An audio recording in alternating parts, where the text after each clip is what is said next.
Eto naman, inihaw na pampano. Ayan. Ay, pinipicturean mo pala. Oh yeah, ang dami nilang handa. Ayun naman, inihaw na pampano. Nilagay ko sa oven.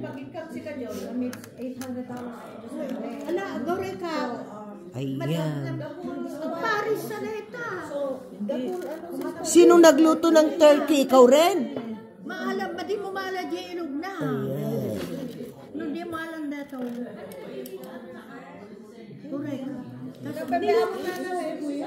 Ganito dito, Thanksgiving, maraming mga handa guys.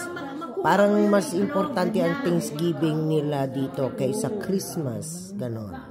Yan. Kain tayo ng inihaw na pampano. Ayan, tapos lagyan mo ng lemon. Saka sausaw mo ng suka. Ay, sarap.